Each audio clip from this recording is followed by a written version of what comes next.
నార్త్‌కి సంబంధించి గూడా ఇద్దరు రాజుల మధ్య పోటీ. 'కేకే రాజు వర్సెస్ విష్ణుకుమార్ రాజు' అంటున్నారు. ఎలా ఉండబోతుంది? నార్త్‌లో ఎవరు గెలిచే అవకాశాలు ఎక్కువున్నాయంటారు?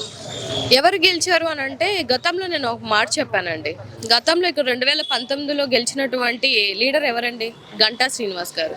గెలిచినా కూడా నియోజకవర్గ ప్రజల్ని పట్టించుకున్న పాపాన పోలేదు. ఆయన ఇప్పటి వరకు ఎక్కడున్నాడో కూడా విషయం కూడా ఎవరికీ తెలియదు. అదేవిధంగా వీళ్ళేంటంటే పొత్తులతో తప్పితే సింగిల్గా వచ్చి రారు వాళ్ళు.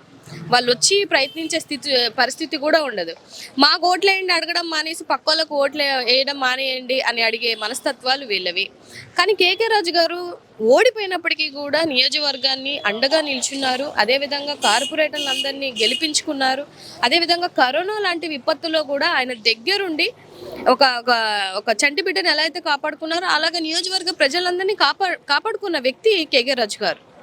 అలాంటి వ్యక్తి డెఫినెట్గా ఈ నార్త్ నియోజకవర్గ ప్రజలందరూ ఆలోచిస్తారు. మళ్ళీ ఆయన లాస్ట్ టైం ఆయన ఓడించారు, ఎలాంటి కుయుక్తులతో ఓడించారన్న విషయం అందరికీ తెలుసు. డెఫినెట్గా మంచి మెజారిటీతోనే కేకే రాజు గారు గెలుస్తారు. అవకాశం ఉందండి సార్? 100కి 200% అవకాశం ఉంది. ఎందుకనంటే ఆయన ఒక సేవకుడుగానే ప్రజల్లో ఉన్నాడు. ఎప్పుడు రాజకీయ నాయకుడిగా ప్రజల్లో లేరు. సో సేవకుడుగా నేను అదే చెప్తున్నా.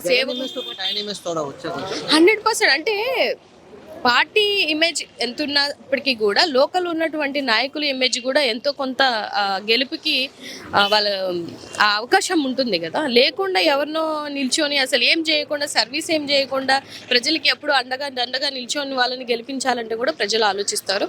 కానీ నేను ఒక నార్త్లో ఒక ఓటర్గా చెప్తున్నాను, డెఫినెట్గా కేకే రాజు గారు హైయెస్ట్ మెజారిటీ తోటి విశాఖ నార్త్ నియోజకవర్గంలో ఆయన గెలుస్తారని నేను చెప్తున్నాను.